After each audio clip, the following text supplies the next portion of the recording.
이제 백신이 보급이 돼서 이제 이 지긋지긋한 마스크를 이제 벗을 날이 얼마 남지 않았구나 생각이 들었는데, 다 성도님들께서 보셨겠지만 또 강력한 그 델타 변이 바이러스가 생겨서 더 방역에 조심해야 되는 생각이 들었습니다. 아무래도 시대 상황을 보게 될 때 이 코로나 시대가 좀 더 오래가지 않을까, 모든 분들이 그렇게 분별하고 계십니다. 또 요새 또 지구촌 날씨를 보게 되면은 열돔으로 인해서 우리뿐만 아니라 세계 모든 사람들이 큰 고통 가운데 겪고 있습니다. 그래서 성도님들 아무래도 그런 코로나나 무더위에 건강을 잘 유의하셔서 주님을 쫓으며 주님을 강건한 몸으로 섬기기를 기도하겠습니다. 자, 오늘 같이 나눌 말씀은 우리 고린도전서 10장 1절부터 12절까지입니다. 우리 줌으로 같이 함께 하시는 성도님들 같이 교독해 주시면 감사하겠습니다. 고린도전서 10장 1절부터 12절까지 제가 먼저 읽도록 하겠습니다. 형제들아, 나는 너희가 알지 못하기를 원하지 아니하노니 우리 조상들이 다 구름 아래에 있고 바다 가운데로 지나며 모세에게 속하여 다 구름과 바다에서 세력을 받고 다 같은 신령한 음식을 먹으며 같은 신령한 음식을 마셨으니 이는 그들을 따르는 신령한 반석으로부터 마셨으니 그 반석은 곧 그리스도시라. 그러나 그들의 다수를 하나님이 기뻐하지 아니하셨으므로 그들이 이 광야에서 멸망을 받았느니라. 이러한 일은 우리의 본보기가 되어 우리로 하여금 그들의 악을 즐겨한 것 같이 즐겨하는 자가 되지 않게 하려 함이니 그들 가운데 어떤 사람들과 같이 너희는 우상 숭배하는 자가 되지 말라. 기록된 바 백성이 앉아서 먹고 마시며 일어나서 뛰논다 함과 같으니라. 그들 중에 어떤 사람들이 운행하다가 하루에 2만 3천 명이 죽었나니 우리는 그들과 같이 운행하지 말라. 그들 가운데 어떤 사람들이 주를 시험하다가 뱀에게 멸망하였나니 우리는 그들과 같이 시험하지 말자. 그들 가운데 어떤 사람들이 원망하다가 멸망시키는 자에게 멸망하였나니 너희는 그들과 같이 원망하지 말라. 그들에게 일어난 이런 일은 본보기가 되고 또한 말세를 만난 우리를 깨우치기 위하여 기록되었느니라. 그들을 손들로 생각하는 자는 넘어질까 조심하라. 자, 12절 다시 한번 읽겠습니다. 시작. 그런즉 선줄로 생각하는 자는 넘어질까 조심하라. 저는 오늘 말씀의 주제를 10장 12절에 있는 말씀으로 잡았습니다. 선줄로 생각하는 자는 넘어질까 조심하라 라는 주제로 참 간증과 함께 주님께서 주신 말씀을 나누도록 하겠습니다. 제가 이제 6월 달에 지난달에 이제 야간 근무를 하면서 이제 심할서를 썼습니다. 심할서는 이제 어떤 거냐면은 회사에 뭐 이제 비리나 좀 금전적인 손실이나 문제가 생겼을 때 그 사고의 경위와 재발 방지를 하기 위한 보고서입니다. 쉽게 말하면은 이제 반성문 같은 것인데 제가 그 심할서를 쓰게 됐습니다. 심할서를 쓰게 된 경위를 제가 이제 잠깐 말씀드리면은 이제 케이크 우리 이제 소비자들에게 들어오기 전까지 이제 수많은 이제 작업이 거쳐서 우리 소비자들에게 들어옵니다. 제가 이제 야간에서 맡은 파트는 이제 소비자들에게 케이크 이제 배송되는 마지막 단계입니다. 이제 출하라는 단계인데 케이크 쭉 나오면은 제가 그 지역별로 A 지역, B 지역, 뭐 C 지역 이렇게 분리하는 그런 일을 제가 맡고 있습니다. 근데 그 당시에 이제 문제가 터졌습니다. A 지역에 갈 케이크 B 지역으로 갔던 것입니다. 대구도 있고 뭐 잠실도 있는데 만약에 잠실로 갈 게 대구로 갔으면은 큰 일이 벌어지겠죠. 그 아침에 과장님한테 전화를 받고 이런 사고가 터졌으니 좀 준비하라고 하더라고요. 그래서 보통 이런 일이 벌어지면은 그 공장 내에 있는 그 과장님 선에서 무마가 되는데 이것이 이제 대표 이사님까지 보고가 됐다는 거예요. 그래서 이제 그 과장님이랑 면담한 결과 심할서를 쓰고 아마 심할서 차원에서 무마되지 않고 좀 준비를 해야 될 것 같다. 무슨 준비인지 모르겠지만은 아마 좀 더 큰 징계 수준이 아닐까 생각이 돼서 계속 기다리고 있었습니다. 그래서 집에 와서 이제 곰곰이 생각했습니다. 그래서 제가 실수한 부분이 무엇일까? 근데 아무리 생각해도 제가 그 실수한 부분이 물론 있을 수 있겠지만 제 기억으로는 없었거든요. 사실 이제 그 출하 파트를 제가 이제 작년 10월에 입사를 해서 지금 이제 석 달째 이제 뭐 2달씩 건너서 하고 있지만은 2달 동안 하는 동안 보통 저희가 한 800개에서 1000개가 이제 배송이 되는데 그동안 한 번도 실수를 하지 않았거든요. 그래서 제가 이 출하 파트만큼은 제가 자신만만했고 실수하지 않을 거라고 생각했습니다. 그런데 이런 일이 벌어졌죠. 물론 이제 제 실수도 있을 수 있지만 주변의 동료들이 이제 잘못 적재를 했는데 그걸 제가 이제 체크를 했어야 되는데 저도 그때는 조금 당연히 잘했겠지 하고 좀 나태한 마음으로 확인하지 않고 그냥 지역을 분배했던 것이 좀 생각이 났습니다. 그래서 그렇게 심할서를 쓰게 되는 경우가 됐고요. 저는 이제 이 일을 겪으면서 하나님께 좀 기도를 했습니다.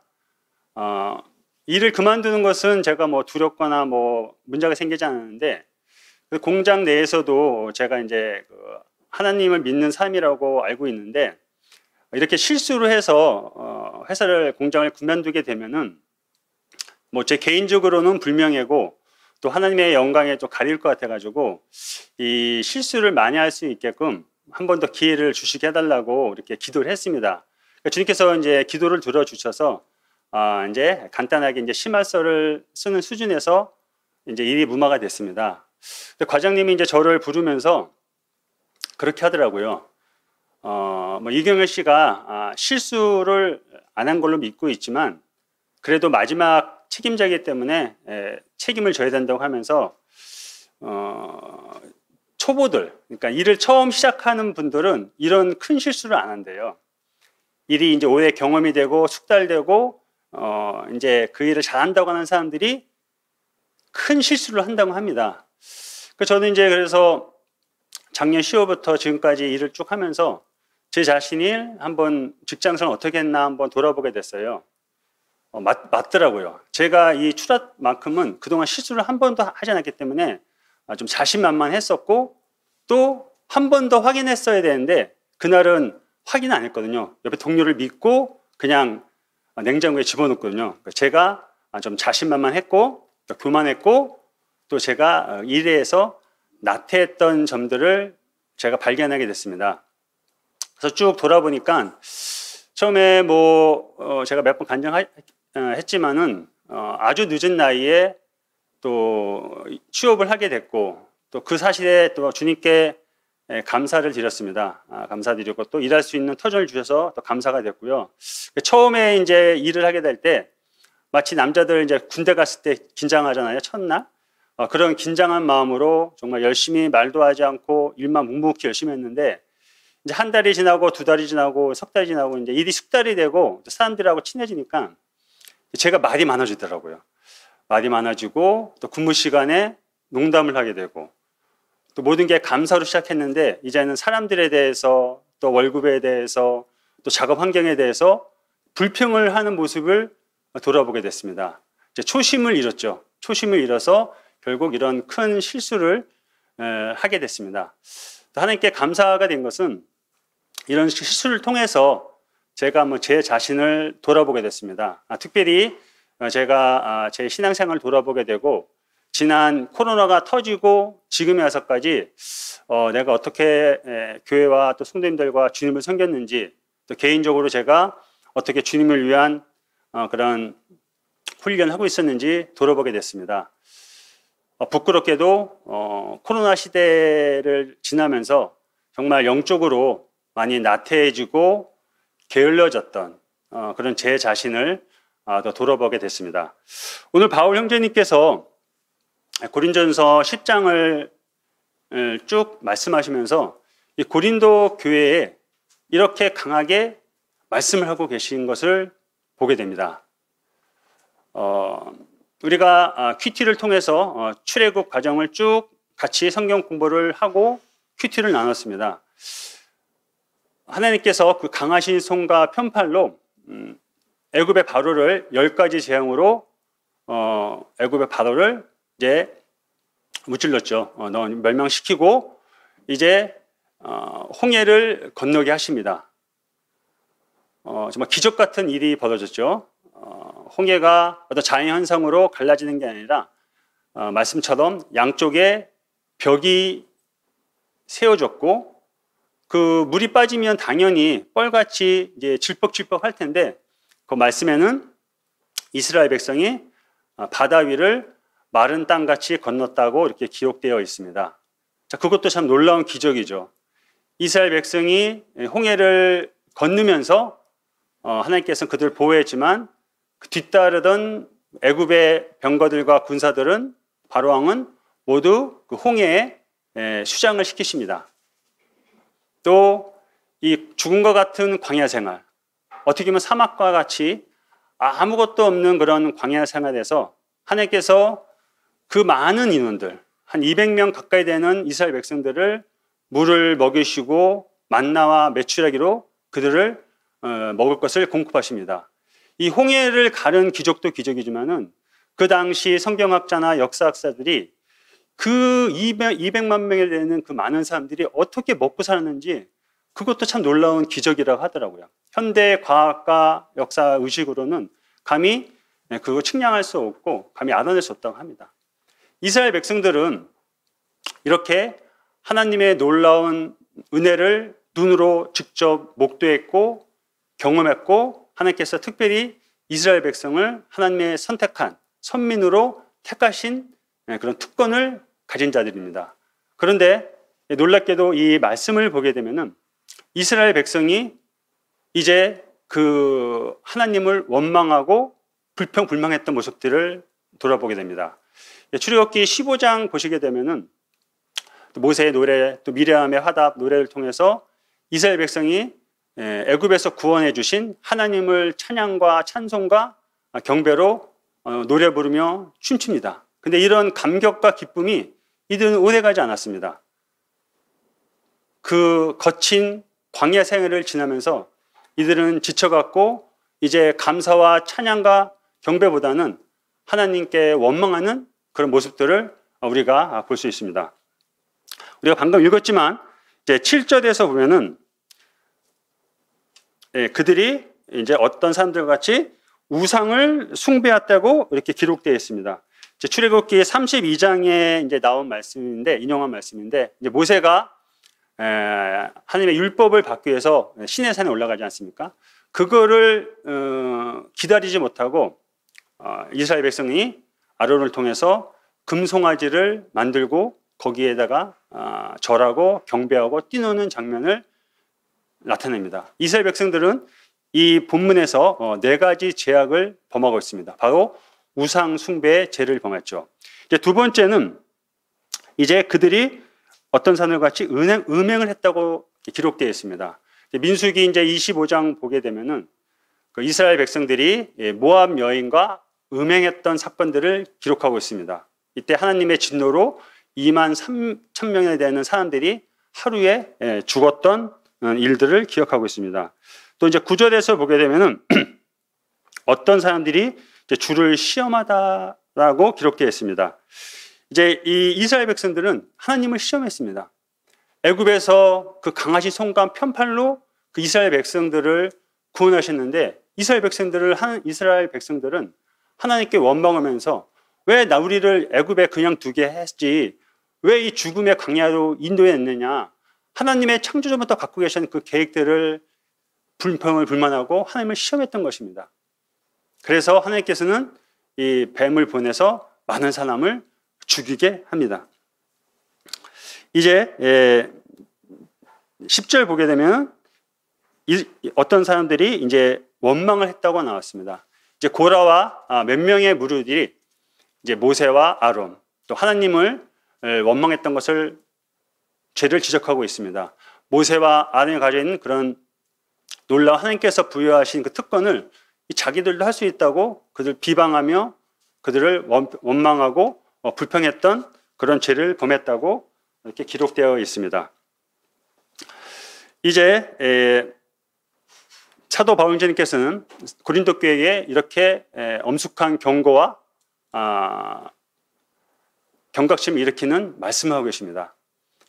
이스라엘 백성들이 출애굽하는 과정 가운데 또 광야 생활 가운데 하나님의 놀라운 은혜와 특권을 가졌지만 결국 많은 사람들이 하나님께서 약속하신 그 이스라엘 백성들에게 약속하신 그 약속의 땅에 들어가지 못했다고 기록되어 있습니다.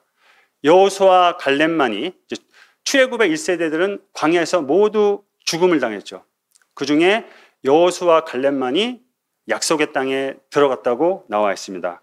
여기 이제 우리가 10장 1절부터 12절까지 읽었는데 우리가 여기서 좀 눈여겨볼 단어가 있습니다. 이제 10장 1절 보면은 이렇게 기록되어 있습니다.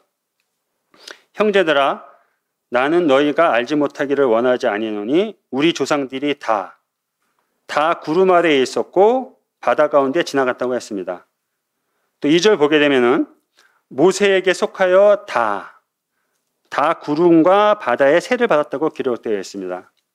또 3절에서 보면은 다 같은 신령한 음식을 먹었다고 했고 4절 보시게 되면은 다 같은 신령한 음료를 마셨다고 했습니다.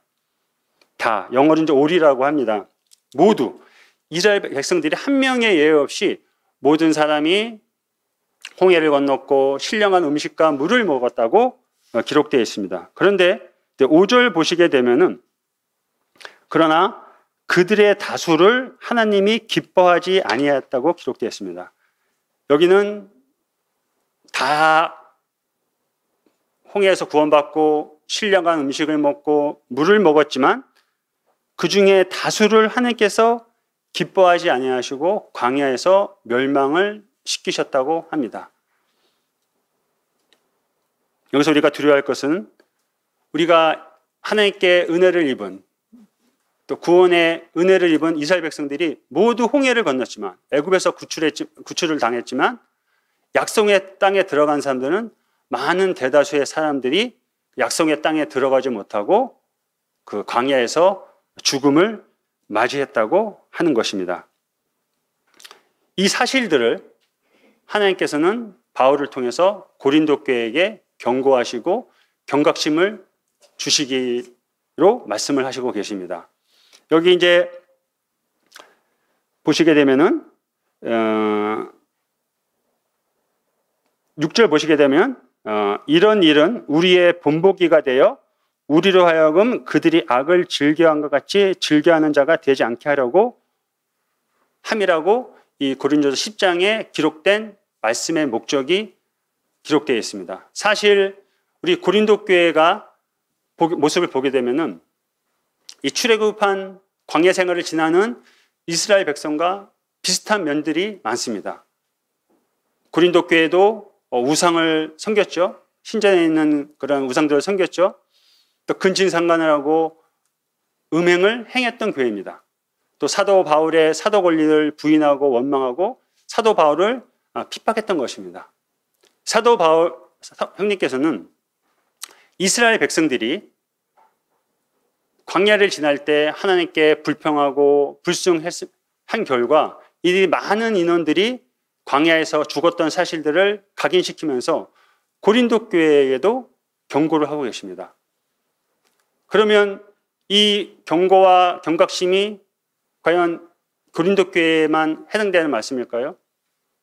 이 시대, 지금 이 현재 이 시대에 살고 있는 우리들에게도 동일한 경고와 경각심을 우리가 불러일으키고 있습니다. 우리가 죄인이었던 저희들을 하나님께서 그 은혜로 믿음을 통해서 우리를 완전한 구원에 이루게 하셨습니다.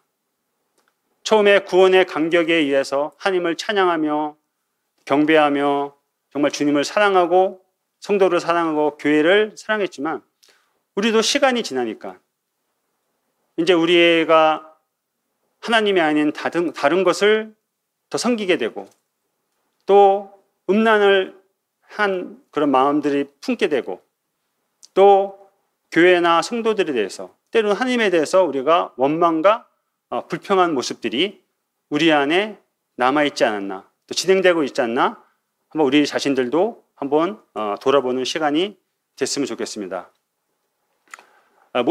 바울 형제님께서는 이 고린도전서 말씀을 통해서 이스라엘 백성들이 그 많은 특권을 가졌고 누렸지만 그들이 결국 하나님을 원망하고 불순종함으로 인해서 광야에서 멸절당했다는 사실들을 다시 한번 강하게 인식시키고 강인시켜 주면서 우리에게 또 다른 교훈을 주고 계십니다. 이제 이 말씀을 또 읽고 또 묵상한 분들이 많이 계실 겁니다. 그래서 어떤 분들은 그렇게 생각할 수도 있을 것입니다. 내가 만약에 그런 하나님을 그런 기적을 행하시고 홍해를 가르시고 그런 10가지 재앙으로 바로를 멸하시고 그 과학적으로 설명되지 않는 그런 놀라운 일을 목도하고 경험하고 하나님 봤다면 나는 절대로 하나님을 원망하지 않을 거야. 하나님께 순종하고 믿은 대로 살 거야. 나는 믿음이 강한 사람이야. 나는 절대로 넘어지지 않을 거야. 그렇게 생각하는 분들도 계실 수 있습니다. 그렇게 자만하고 마음이 높은 분들은 바로 넘어지기 시작하는 사람들입니다. 그래서 그런 고린도 교회에게 또 우리들에게 사도 바울 형제님께서는 12절로 우리에게 권면하고 계십니다. 자, 12절. 그런즉 선줄로 생각하는 자는 넘어질까 조심하라고 말씀하고 계십니다. 마태복음 26장 보면은 주님께서 유대의 유월절 만찬을 하시기 위해서 제자들과 함께 만찬을 나누게 됩니다. 근데 주님께서 이제 나는 조금 있다가 얼마 안 있으면은 십자가에서 죽을 것이다. 그만 했을 때 그러시면서 너희들이 이제 모두 다 나를 버리고 도망갈 것이다 라고 주님께서 제자들에게 말씀하시잖아요. 그때 베드로는 어떻게 했죠? 아주 자신만만하게 자기는 믿음이 강한 양 이렇게 대답을 합니다. 주님께. 다른 사람들이 다 주를 버릴지라도 나는 절대로 주를 버리지 않겠습니다. 내가 주와 함께 죽을지언정 주님을 떠나지 않겠다고 그렇게 호언장담하고 자신만만했던 베드로가 이제 로마의 칼과 창 앞에 주님의 말씀처럼 3번 부인을 하게 됩니다. 마지막은 주님을 저주까지 하는 모습을 우리가 볼 수 있습니다. 우리도 주님의 은혜로 구원받는 우리도 자신이 믿음이 강하고 깊고 주님을 끝까지 사랑하고 하나님 말씀에 순종할 수 있다고 그렇게 믿음이 좋으신 분들도 있을 것입니다. 그렇게 자신만만하게 생각한 분도 계실 겁니다. 그러나 우리는 이 땅에 육체적으로 육신의 모습 살고 있는 한 우리는 어느 누구도 이 죄에 대해서 자유할 수 없는 사람입니다. 우리가 신분적으로는 완전한 구원에 의로운 자지만 삶 속에서 우리는 죄의 유혹들을 이겨낼 수도 있지만 종종 죄의 유혹에 넘어갈 때도 있습니다. 오늘은 이 말씀을 통해서 또 구약의 한 인물과 또 신약의 한 인물을 통해서 우리가 이 세상에 광야 같은 이 세상을 또 살아가면서 또 많은 또 유혹과 어려움을 이제 겪게 되는데 이런 상황 가운데 우리가 어떻게 마음을 지키고 믿음을 지킬 것인가를 구약과 신약의 인물을 통해서 한번 살펴보고 교훈받고 한번 자신을 돌아보는 시간이 됐으면 좋겠습니다. 먼저 우리 사무엘하 11장을 잠깐 보도록 하겠습니다. 사무엘하 11장입니다.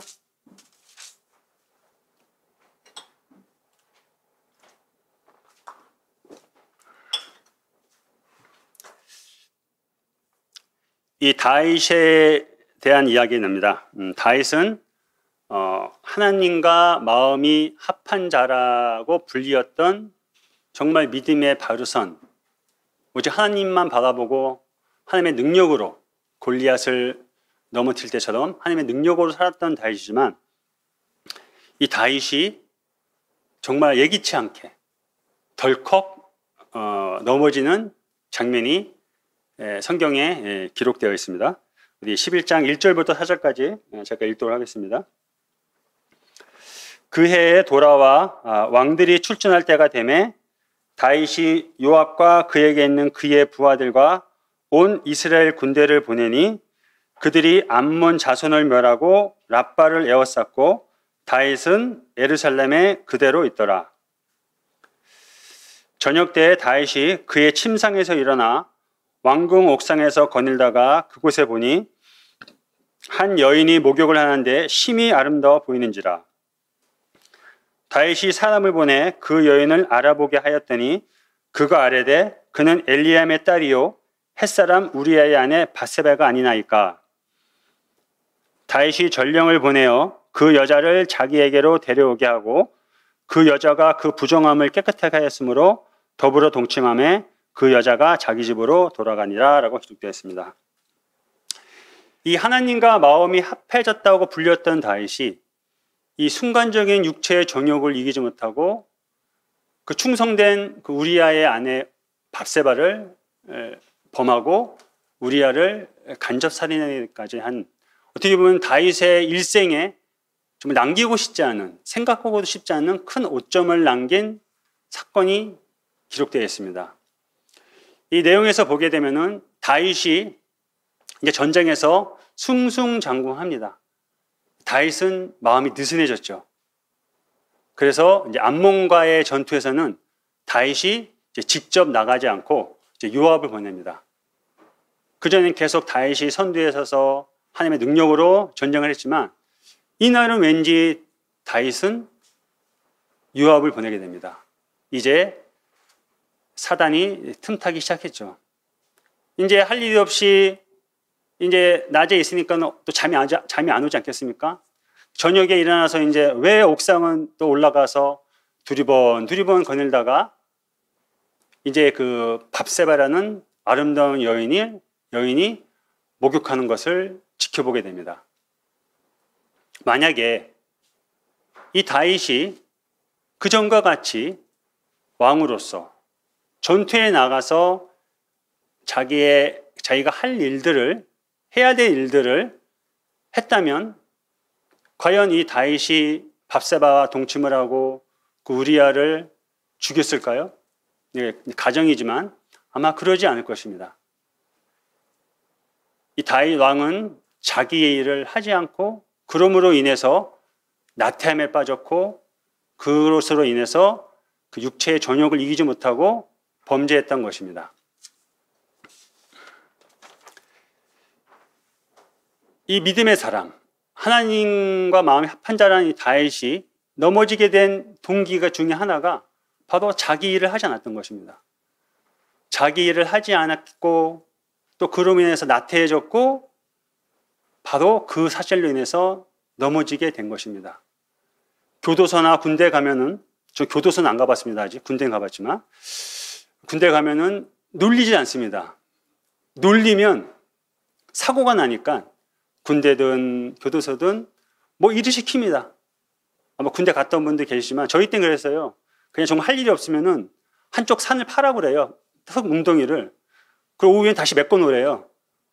아무런 생산성 일이 아닌데 군대는 그럽니다. 왜냐하면 놀리면 사고치고 딴 생각이 나니까.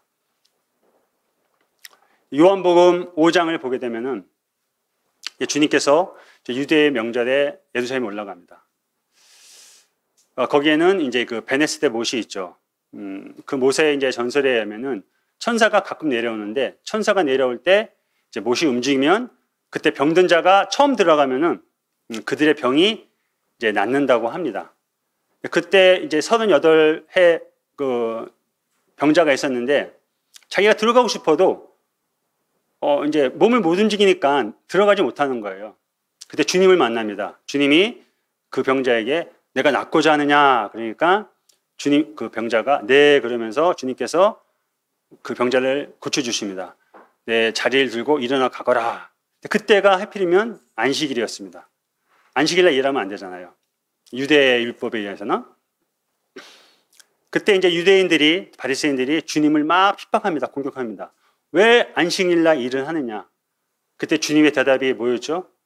우리 요한복음 5장 17절 잠깐 찾아보도록 하겠습니다.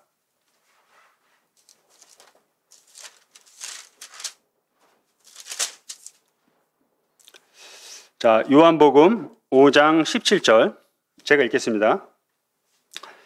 예수께서 그들에게 이르시되 내 아버지께서 이제까지 일하시니 나도 일한다 하시매 라고 기록되어 있습니다. 여기서 이제까지라는 말은 방금, 즉시, 금방이라는 말입니다. 우리가 창세기, 출애굽기 쭉 큐티했지만 하나님께서 6일째까지 세상을 창조하시고 6일째 안식을 취하셨습니다. 형제님의 말씀대로 하나님 일을 쉬셨지 하나님께서 우리 인생들을 구원하기 위한 일은 쉬지 않고 과거에도 현재도 앞으로도 계속 하실 것입니다. 죄와 사망 가운데 있는 우리를 구원해 주시고 이제 하나님과 다시 친밀한 교제를 하기 위해서 하나님께서 계속 일하시고 있다는 것입니다. 아버지가 일하는데 아들 주님도 일하지 않겠습니까? 그래서 주님은 안식일에도 일한다고 이렇게 기록되어 있습니다. 주님의 삶을 공생기를 쭉 돌아보면은 정말 열심히 바쁘게 일하고 살아셨던 것 같아요. 새벽에 일어나서 하나님께 기도하시고 또 병든 자를 사랑으로 고치시고 세리와 과부들과 고아들을 보살피시고 또 그들에게 하나님 나라를 전파하셨습니다. 좀 피곤하셨고 그 풍랑이는 배에서 잠을 청할 정도로 바삐 일하셨고 피곤한 몸을 이루셨어요. 또 제자들에게도 이제 제자로서의 훈련을 계속 시켰던 주님을 보게 됩니다. 이제 십자가에 돌아가셨을 때 옆에 두광도가 달렸잖아요. 이제 쉬실만도 하지만 주님께서는 십자가에서 숨을 거두시기 직전까지 그 하나님의 일을 했던 것을 보게 됩니다. 한 명을 구원해 주셨잖아요. 코로나 시대에 어떻게 보면은 우리가 무기력하고 나태하게 살고 있지 않나 한번 제 자신이 생각이 됐습니다.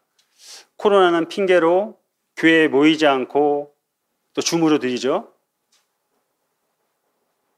아무래도 직접 대면하지 못하고 그러니까 여러 가지로 영적으로 좀 나약해지고 게을러지고 무기력하는 것을 볼 수 있게 됐습니다. 교회가 일을 해야 되잖아요. 집회도 열어야 되고 수련회도 가서 성도들을 또 영적으로 풍성한 양식도 먹여야 되고 또 운동도 해야 되고 또 끝나고 주의 말씀과 큐티로 또 풍성한 교제를 나눠야 되는데 이런 것들이 코로나에서 올스톱이 돼버리니까 정말 무슨 일을 해야 될지 어떻게 해야 될지 무기력하고 나태해지는 모습들을 보게 됩니다.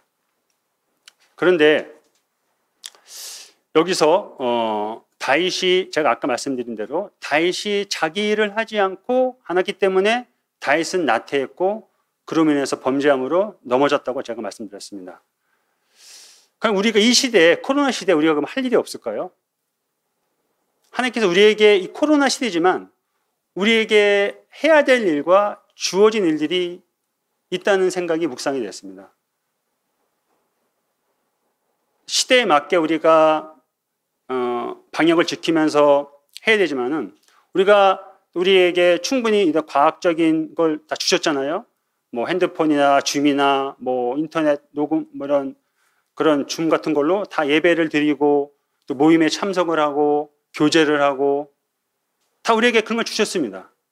그런데 그런 것조차도 하지 않는 분들이 계실지 않나 한번 돌아보게 됩니다. 저도 물론 많이 나태해졌고요. 코로나 시대에 우리가 할 일들은 뭐 거창하게 우리가 선교를 나가거나 뭐 딴 거 굳이 그런 거 안 해도 됩니다. 물론 주님께서 그런 분량을 주신 분들은 그렇게 해야겠죠. 교회에서 이루어지는 큐티들, 또 성경 읽기들 열심히 참석하고 하십시오. 그게 바로 자기 일을 하는 것입니다. 이 시대 때. 수요일 날, 금요일 날, 토요일 날 우리 자매님들 성경 공부하고 기도 집회하고 또 우리 형제님들도 매주 금요일 날 순형님 모임으로 또 일꾼 모임으로 교제하고 있습니다. 그런 사소한, 어떻게 보면 사소한 그런 모임이라 할지라도 참석하고 교제하고 그 안에서 서로 깨달음을 받고 주님을 닮아가고 이런 것들이 바로 이 시대에 우리가 할 일들인 것입니다. 코로나로 그래서 뭐 할 일도 없고 뭐 보지도 않는데 뭐 그냥 대충 뭐 느긋하게 느슨하게 살지. 그러다 우리는 덜컥 다윗과 같이 넘어질 수 있는 것입니다. 구약의 마지막 성경이 말라기입니다. 신약의 첫 성경이 마태복음입니다.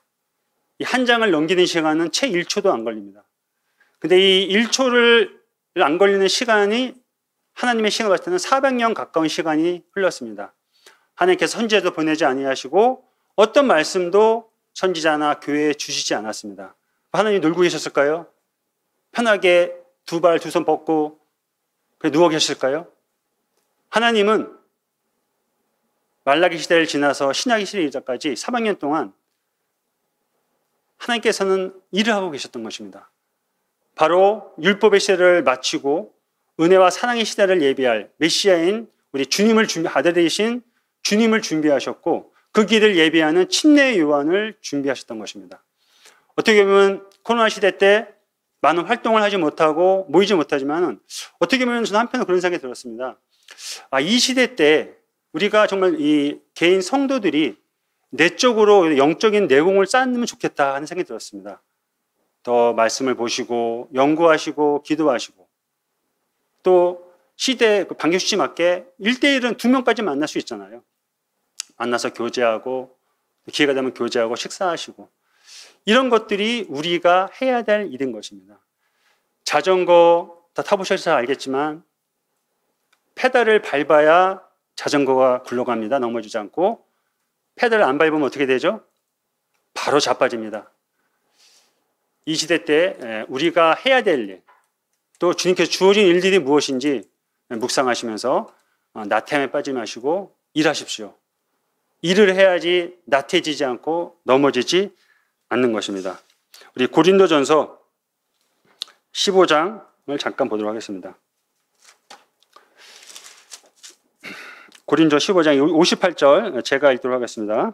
그러므로 내 사랑하는 형제들아 견실하며 흔들리지 말고 항상 주의 일에 힘쓰는 자가 되라 라고 말씀입니다. 항상 코로나 시대라고 해서 코로나 시대니까 뭐 주의 일 힘쓸 필요 뭐가 있어 그렇게 생각하지 마시고요. 항상 코로나 시대가 오더라도 코로나 그 할아버지 되는 시대가 오더라도 우리는 항상 주의 일에 힘쓰는 자가 됐으면 좋겠습니다. 자, 우리 다윗을 통해서 우리가 자기 일을 하지 않고 있을 때 우리는 게을러지고 나태해지고 또 우리 죄에 노출이 돼서 넘어진다고 말씀드렸습니다. 이제 승리한 사례, 성공한 사례를 말씀을 보도록 하겠습니다. 우리 빌립보서 3장 12절입니다. 3장 12절 제가 읽도록 하겠습니다. 내가 이미 얻었다 함도 아니요 온전히 이루었다 함도 아니라 오직 내가 그리스도 예수께 잡힌 바 된 그것을 잡으려고 달려가노라 라고 말씀하고 계십니다. 어떻게 보면은 이 바울 형제님은 제 개인적으로 봤을 때 정말 완벽한 분이십니다. 바울이 다메섹에서 주님을 만나기 전 율법화 됐을 때 여기 이제 기록된 말처럼 나도 육체를 자랑할 만하노라 라고 기록되어 있습니다. 왜냐하면은 바울 형제님은 율법적으로 완벽하신 분이었거든요. 8일 만에 할례를 받으셨고 이스라엘 족속이었고 사울 왕의 지파인 베냐민 지파였잖아요. 또 히브리 중에 히브리였고 로마 시민권자였고 율법에는 바리새인이었고 율법의 의로는 흠이 없는 자라고 본인 스스로가 또 주변에서 그렇게 말했던 율법으로 봤을 때도 완전한 분이십니다. 또 주님을 만나기 전 다메섹에서 주님을 만나잖아요. 하나님의 음성을 직접 들으신 분이십니다. 하나님의 능력으로 복음을 전파했고 많은 병자들을 고쳤고 이 놀라운 논리와 은혜의 말씀들을 많은 사람들에게 하나님 나라를 전파했던 분이십니다. 더 놀라운 것은 고린도서 12장 보면은 사도 바울님이 내가 셋째 하늘을 갔다 왔다고 합니다. 요새 뭐 이렇게 테이프나 보면은 뭐 지옥 체험, 뭐 천국 체험 해가지고 뭐 그런 사입이 가짜 그런 사람들이 아니라 우리 바울님은 직접 셋째 하늘까지 천국까지 갔다 왔다고 합니다. 그래서 사람으로는 가히 이룰 수 없는 정도로 그 천국이 아름답고 놀라운 나라라고 이렇게 기록되어 있습니다. 율법으로도 완벽한 자였고 정말 머리가 엘리트 중에 엘리트였고 주님을 만나게 이후에도 하나님의 능력을 받고 셋째 하늘까지 볼 정도면은 어떻게 보면은 구약의 모습으로나 율법의 시대 모습이나 은혜 시대 모습에 보거나 바울님은 정말 이 지구상에 존재하는 분들 중에서 저 개인적인 그런 분별입니다. 가장 완벽한 분이지 않을까. 정말 서 있는 분이라고 해도 이상하지 않을 정도로 완전하신 분이십니다. 근데 바울님이 이 빌립보서에서 이 고백했던 그 내용은 뭡니까? 내가 얻지도 않았어. 온전히 이루었다 하지도 않았어. 그래서 나는 예수 그리스도께 잡힌 바 된 그것을 잡으려고 달려간다고 했습니다. 예수 그리스도께 잡힌 바 된 것. 주님을 닮아가고 주의 일을 하고 하나님 일을 하는 것에 더 앞으로 매진하겠다고 이렇게 고백하고 있습니다. 만족은 성장과 성숙의 가장 큰 적이라고 합니다. 여기 젊은 분들은 모르겠지만 저희 때는 이 워크맨이 유행이었어요. 소니, 파라소닉, 히타치 이런 전자제품 혹시 아십니까? 송비션은 아시죠? 그땐 저희가 그게 최고의 일본 제품이었습니다. 전자제품이었습니다. 노키아, 지금은 뭐 핸드폰이 애플하고 삼성께 다지만 저희 때 저희가 처음에 이제 핸드폰 가질 때만 해도 그 노키아가 핀란드 겁니다.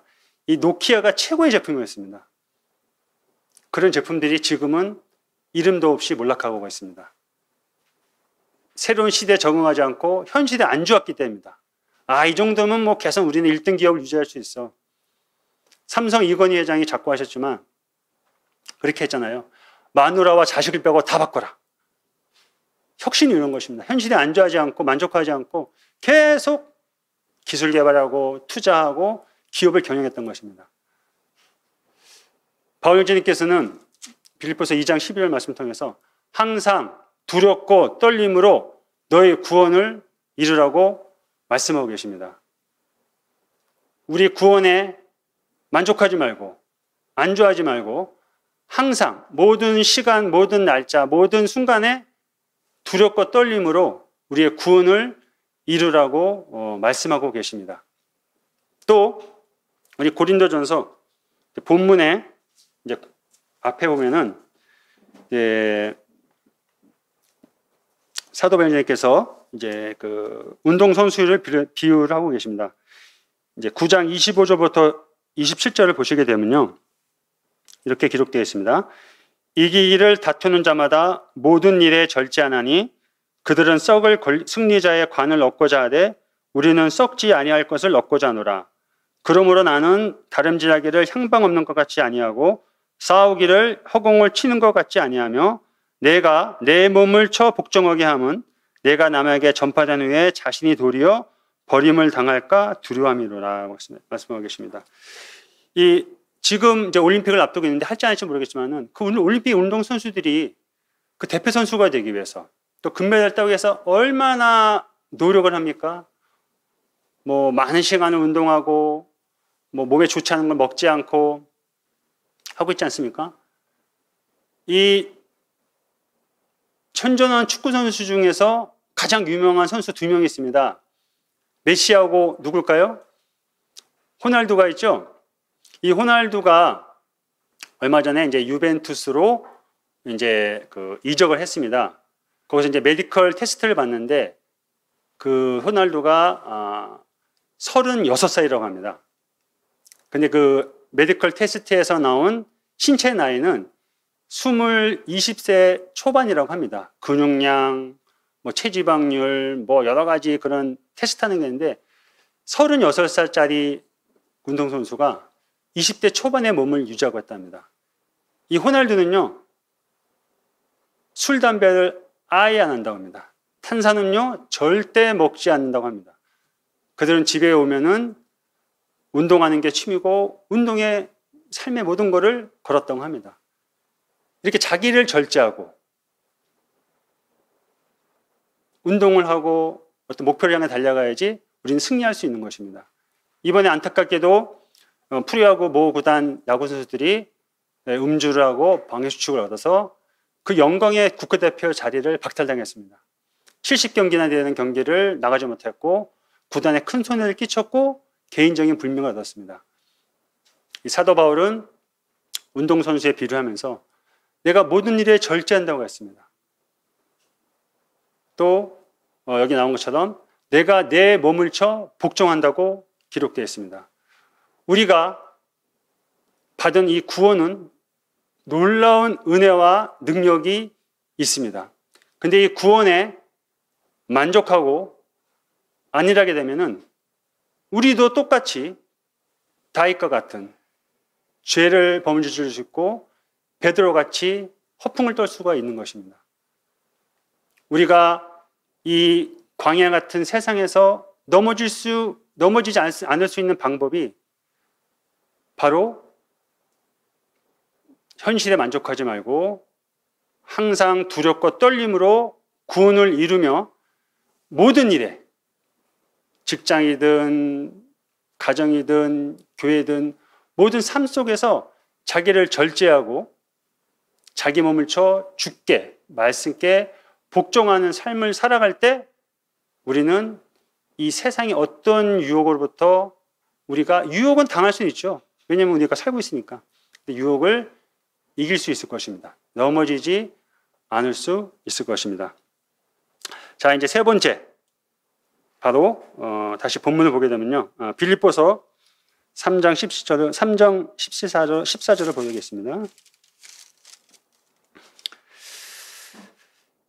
바울 형제님께서 14절 이렇게 말씀하고 계십니다.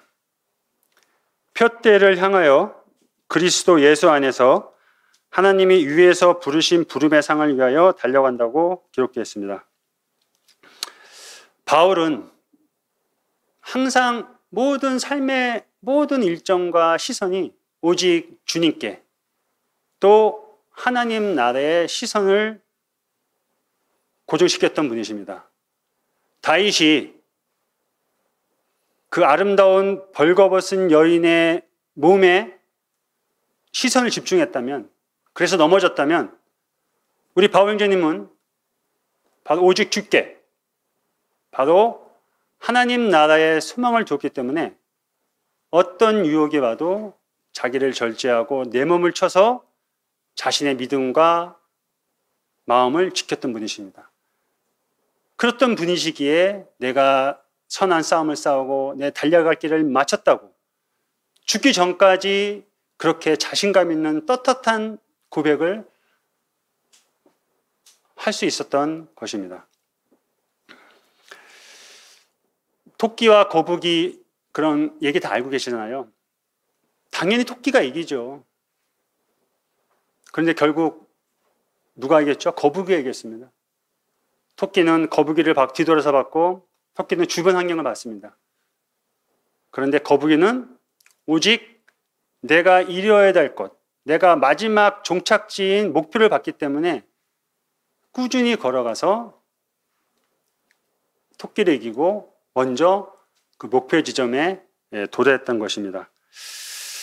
우리가 시선을 주님이 아닌 다른 곳에 두게 되면 우리는 때로는 영적으로 게을러지고 나태해지고 무기력해지고 우리가 세상에 넘어질 수도 있을 것입니다. 아니, 넘어질 것입니다. 우리의 시선을 항상 주님께, 하나님 나라에 고정시키기 바랍니다. 우리 시편 62편을 보도록 하겠습니다.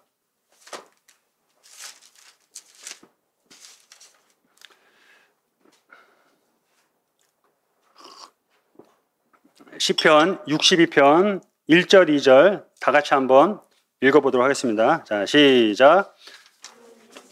잠잠히 하나님만 바라며 나의 구원이 그에게서 나오는도다. 오직 그만의 나의 반석이시오 나의 구원이시오 나의 요새시니 내가 크게 흔들리지 아니하노라. 이 바울이 항상 하나님을 바라봤을 때 우리 다윗이 하나님은 나의 구원이시고 반석이시고 요새이시기 때문에 내가 어떠한 상황 가운데도 흔들리지 않는다고 이렇게 고백을 하고 있습니다.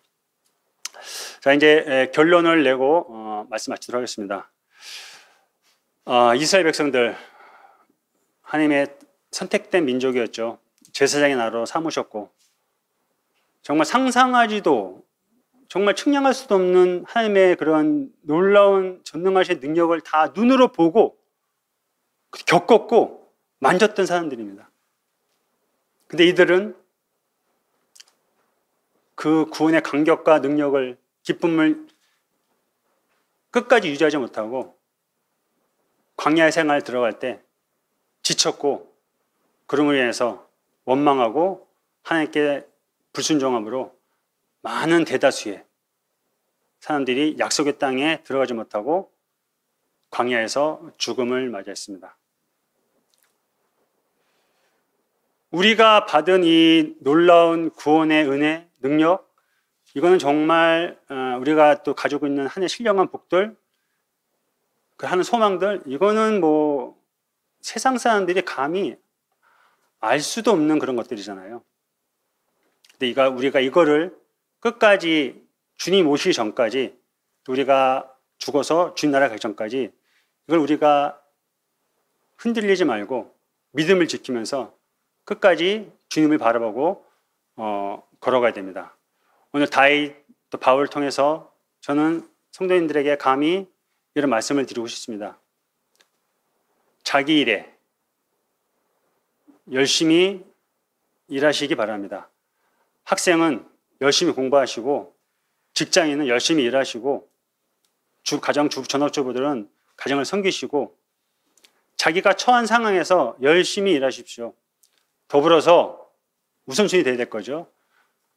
아무것도 일이 없고 아무것도 일이 발생하지 않을 것 같지만 이 와중에서도 하나님께서 우리에게 해야 될 일들을 보여주시고 할 수 있는 일을 우리에게 주십니다. 그것은 아까 말씀드렸다시피 교회에서 준비하고 있는, 행하고 있는 많은 그런 적지 않은 프로그램들이 있습니다. 줌이 됐던, 대면 예배가 됐던, 무엇이 됐던 어떤 방법으로라도 교회에 함께하는 것들에 피하지 마시고 게으름 피지 마시고 같이 참석하시기 바랍니다. 구원에 안주하지 마시고 항상 두렵고 떨림으로 우리의 구원을 이루는 삶을 사시고, 우리가 아직 운동 경기가 다 마치지 않았습니다. 결승점에 도착할 때까지 모든 일에 절제하시고 내가 내 몸을 쳐 복종하시기 바랍니다. 그런 과정 가운데 우리의 시선이 하나님이 아닌 다른 곳에 뒀을 때 우리는 여전히 넘어질 소지가 많은 참 연약한 자들입니다. 시선을 하나님께 고정시키기 바랍니다. 코로나가 이제 그 백신이 나와서 저는 아직 접종을 못했지만은 이제 그 코로나 백신을 맞게 되면은 이제 코로나가 잠잠해질 줄 알았는데 그 인도발 그 델타 바이러스가 더 독한 전염력이 센 놈이 왔다고 합니다. 조심해야겠죠. 우리가 조심할 게 코로나지만 사실 더 조심할 거는 이 영적인 무기력함, 나태함, 게으름입니다. 이거 정말 조심하시고 안 보이신다고, 같이 안 모인다고 물론 그런 분들은 군포 보행로교회 한 분도 없이라 생각합니다.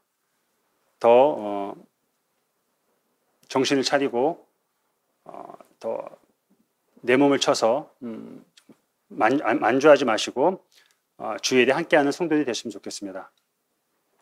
뉴스에 보게 되면 지금 서유럽은 120여 원의 폭우와 홍수로 인해서 거의 200명 가까이 죽었다고 합니다.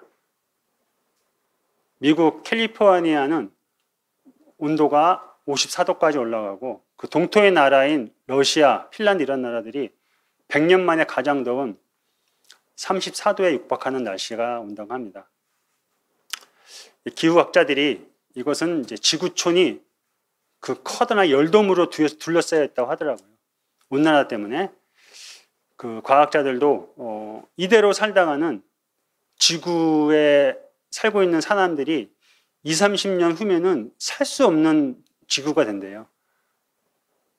이제 바울주님께서 고린도서 10장 11절에서 이런 일에 본보게 된 것은 이스라엘 백성들의 그런 실패, 특권들, 실패를 쭉 나열하시면서 이런 일에 본보기가 되게 했고 또 말세의 때 우리를 깨우치게 한다고 말씀하셨습니다.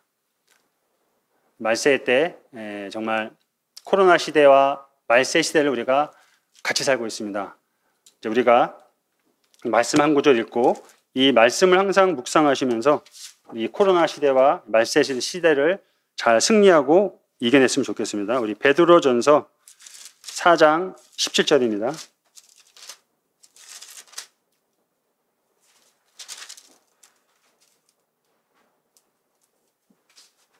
잠깐만요. 4장 7절이죠. 네.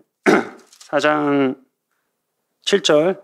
자, 다 찾으셨으면은 우리 줌으로 보시는 성도님들 또 교회에 계시는 성도님들 다 같이 한번 읽어보도록 하겠습니다. 자, 시작. 만물의 마지막이 가까워졌으니 그러므로 너희는 정신을 차리고 근신하여 기도하라. 자, 코로나 시대에 또 말세 시대에 우리가 정신을 차리고 근신하면서 주님 오심을 사모하고 기도하는 성도님 되시면 좋겠습니다. 말씀을 마치도록 하겠습니다.